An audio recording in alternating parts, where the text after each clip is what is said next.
ABP माझाच्या हाती लागलाय। आपण बघूया संजय शिरसाट नेमकं काय म्हणतात। सर बोला।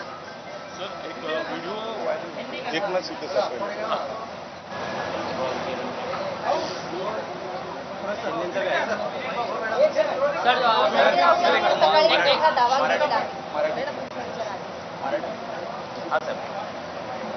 संजय राऊतने आजही ठरल्याप्रमाणे भुंकण्याचं काम केलेलं आहे। एकनाथ शिंदे साहेब दिल्लीला गेले होते, अमित शाह साहेबाला भेटले, मग त्यांनी सांगितलं की माझा पक्ष लागला तर विलीन करा, परंतु मला मुख्यमंत्री करा।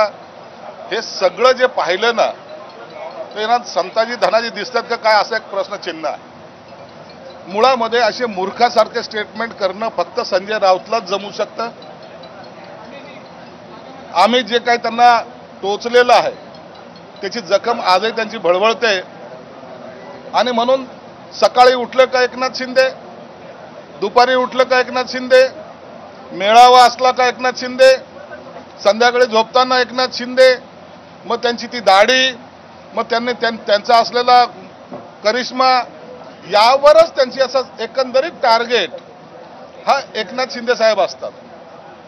शिंदे साहेबांनी ज्या पद्धतीनं 2.5 वर्षापूर्वी 3 वर्षापूर्वी त्यांना जी काही त्यांची भूमिका मांडली होती, त्यामुळं त्यांची गेलेली सत्ता ही आजही त्यांना स्वस्थ बसू देत नाही।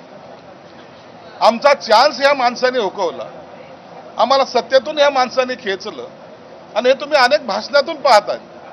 माझी खुर्ची ओढली, माझी सत्ता खेचली, माझ्याशी गद्दारी केली, मग काही त्यांचे सुपुत्र किंवा आणखीन काही जे चेले चपाटे आहेत, मग 50 खोके ओके, या सगळ्या वल्गना करून थकल्यानंतर ज्या ज्या ठिकाणी अमित शाह साहेब दिसतील, ज्या ज्या ठिकाणी मोदी साहेब दिसतील, त्या त्या ठिकाणी जर एकनाथ शिंदे साहेब गेले तर त्यांची बंद खोली आड चर्चा झाली। मग यांनी आता सत्तेसाठी एकनाथ शिंदे आता लाचार झाले।